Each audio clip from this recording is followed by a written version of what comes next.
오늘은 그 커버링에 대해서 말씀을 드릴 건데요.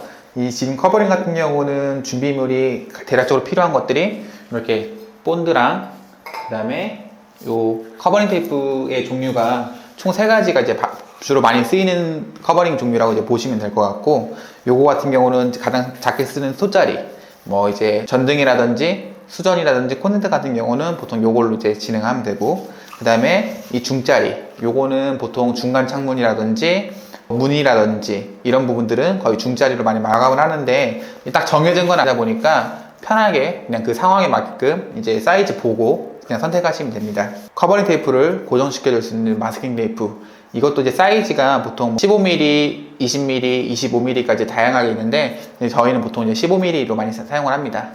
그리고 이제 요거는 사다리, 높은 천장이나 이제 높은 구조물에 있는 것들을 이제 쓸 때 보통 밟고 많이 사용을 하고, 이제 뭐 의자를 쓰시는 분들 있고 한데, 이제 보통 저희는 사다리 같은 경우 많이 사용합니다. 사장님, 커버링은 어느 순서로 붙이는 게 좋아요?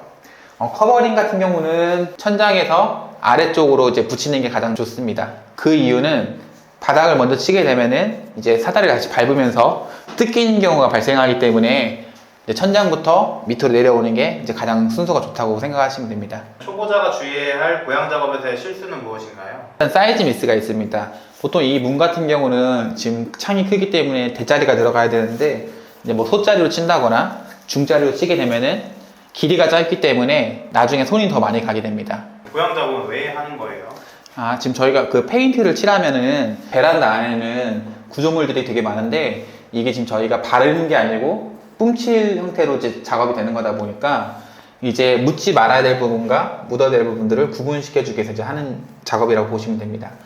뭐 쉽게 예를 들어서 수정거리 같은 경우는 페인트가 묻으면 안 되는 부분이고, 이런 벽면 같은 경우는 페인트가 묻어야 되는 부분이다 보니까 경계선을 구분 지어 주는 거죠. 말로 들어서는 잘 이해가 안 되는데 직접 하는 모습 보여줄 수 있을까요?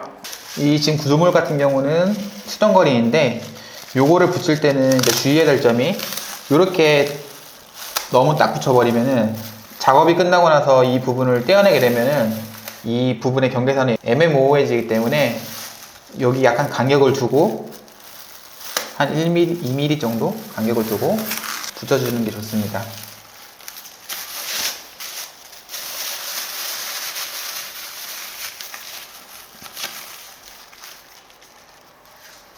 근데 지금 방금 보시는 것처럼 이 커버링 테이프를 이용해서도 바로 붙여줄 수 있지만, 초보자의 경우는 이게 좀 헷갈리다 싶으면 커버링 테이프를 먼저 붙여놓고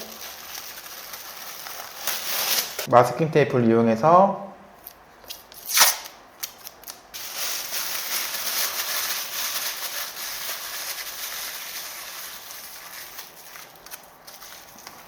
이렇게 마무리 지어줘도 됩니다.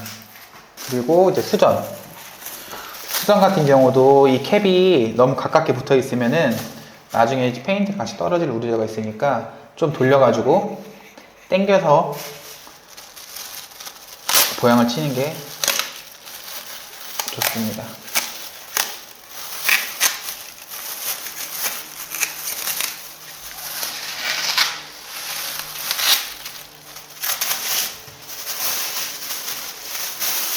나중에 이 압이 세다 보니까 가능하면 정말 타이트하게 붙여주는 게 가장 좋은데요.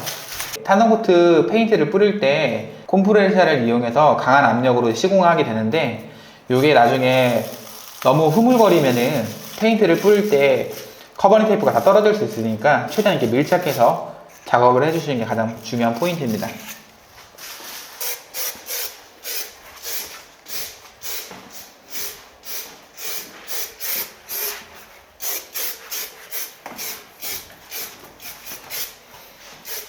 사장님, 방금 들고 뿌리신 건 뭔가요? 스프레이 본드라는 건데요. 이거를 뿌린 이유는 접착성을 높이기 위해서 사용하는 이유라고 보시면 됩니다. 이 타일은 논슬립 타일이 아니라서 조금 더 매끈하긴 한데, 논슬립 타일 같은 경우나 안 붙는 필름 같은 경우는 이제 커버링 테이프만으로는 접착성이 약해서 떨어질 우려가 있으니까 이제 그 부분을 보완하기 위해서 사용하는 거라고 보시면 되고요. 너무 많은 양을 사용하게 되면은 변색의 우려가 있으니까 이제 그건 좀 주의해서 사용하는 게 가장 좋습니다.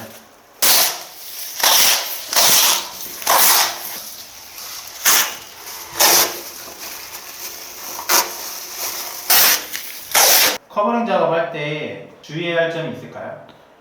주의해야 할 점 같은 경우는 이게 나중에 다시 이제 떼어야 되는 것도 생각을 하기 때문에 치는 것만 중요한 게 아니고 뗄 때 이제 문제가 없는 것도 생각을 해서 잘 도양을 쳐야 되는데요. 일단 여기 시작점 같은 경우도 너무 이제 중간부터 시작하게 되면 나중에 떼어낼 때 힘들기 때문에 첫 시작점을 입구에서 가까운 쪽으로 시작점을 잡아주는 게 좀 좋습니다. 그리고 여러 팀원들과 같이 일할 경우는 이제 이 커버링을 치는 방법에 대해서 통일성이 있어야 하기 때문에 왼쪽에서 시작하는 것을 통일하든지 그러한 규칙이 있는 게 좋습니다. 그리고 초보자분들이 라인을 잡을 때 이 라인을 너무 닦고 치려고 하는데 이제 그러다 보면은 나중에 실리콘을 마감하거나 이랬을 때 나중에 이 커버링을 떼어내게 되면은 층이 생기게 됩니다. 그러니까 약간 좀 여유를 넣고 여기도 약간 2mm 정도 여유 두고 이게 라인을 잡아주는 게 가장 좋습니다. 사장님, 커버링 쓸 때 어려운 점은 없나요? 일단 뭐 여러 가지 구조물에 따라서 어려워지는 부분도 있는데 가장 어려워하는 부분들이 이런 꺾기 부분이 있지 않을까 싶어요. 이 꺾기 부분은 이렇게 진행이 되는 건데 초보자들이 어려워하는 부분은 90도로 돌아갈 때 이 부분에서 이제 모양이 잘 형성이 안 된다는 건데요. 이 부분을 이런 식으로 작업이 되는 게 가장 정석이긴 한데 이 부분이 너무 어렵다 하시면은 이렇게 손톱 자국을 내는 것도 하나의 방법이 될 수 있습니다. 그럼 좀 이렇게 자연스럽게 좀 넘어오긴 하죠. 근데 이렇게 하면 시간이 좀 많이 걸리니까 연습을 많이 하셔야 되는데 이 부분이 어려워서 초보자분들이 이렇게 작업을 하는 경우가 좀 있습니다. 뭐 이렇게 한다고 해서 크게 문제가 되거나 이런 건 아니지만 보기 좋게 하기 위해서는 이 꺾기 부분에서 조금 더 신경 써주면 좋겠죠. 처음 시작할 때는 가장 만만한 게 솥자리이기 때문에 얘가 가격이 다른 애에 비해서 좀 더 저렴하기도 하고 솥자리를 이용해서 그냥 창문이라든지 집안에 있는 이제 그런 구조물들에다가 연습을 많이 해보는 것도 중요한 포인트라고 할 수 있을 것 같습니다. 일단은 연습만이 좀 살 길이라고 생각을 하시면 되고요. 초보자일 때는 누구나 다 그런 부분들이 있다 보니까 좀 연습 많이 해주시는 거 특히 중요하다는 거 그거 좀 생각하시면서 나중에 영상 찾아보시면서 연습하고 그래도 안 되는 부분이 있다면 댓글로 말씀해 주시면 제가 좀 참고해서 나중에 영상 제작해 보도록 하겠습니다. 지금 여기 같은 경우는 이제 그 베란다 큰 창이라고 보시면 되고요. 이 지금 베란다 큰 창 커버링 작업은 다 끝난 상태인데 이제 마무리가 지금 안 된 상태다 보니까 요건 이제 마스킹으로 마무리 해주도록 할게요. 마스킹으로 당겨서 최대한 저희 이제 왼쪽부터 보통 시작을 하는 편이고 이 마스킹 테이프를 붙일 때도 너무 또 많이 붙이면 이게 낭비가 될 수 있기 때문에 적당량을 붙이는 게 가장 중요한데 이제 요거 같은 경우는 이제 작업 환경이 다르다 보니까 하시면서 찾아가는 게 가장 베스트라고 보시면 됩니다. 최대한 날리지 않도록 잘 당겨서 해주는 게 이제 가장 핵심적인 포인트라고 이제 생각하시면 됩니다. 꺾어지는 부분에서 너무 모양이 이상하거나 흐물흐물하다면 이렇게 한 번 더 마감을 해주는 것도 가장 좋습니다. 이제 왼쪽이 끝났다면은 이제 오른쪽.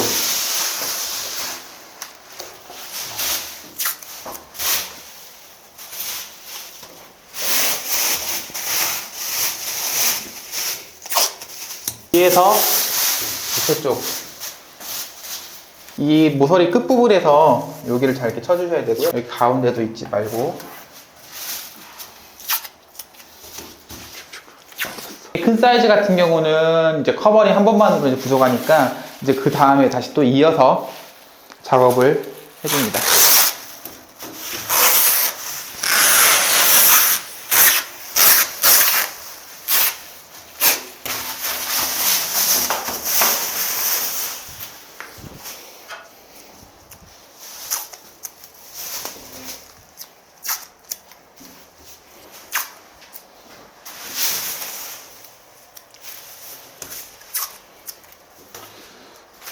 이번 커버링 편은 여기까지 설명드렸고요. 이게 디테일한 과정들이 굉장히 많다 보니까 이 영상만으로 이제 부족한 부분이 생길 수밖에 없을 거예요. 근데 이제 하시면서 이렇게도 실패해보고 저렇게도 해보면서 배워나가는 과정이다 보니까 처음에 좀 안 되더라도 당황하지 마시고 좀 차근차근 뭐 계속 솥자리를 이용해서 연습한다거나 남이 작업했던 결과물들을 좀 많이 참고해 보시면은 해 나가시는데 크게 이제 어려움이 없으실 거라 생각을 합니다. 교육에 들어가면 정말 중요한 내용이 있으니 오늘은 그냥 참고만 해주시면 될 것 같습니다. 그러면 여기서 마치겠습니다. 감사합니다.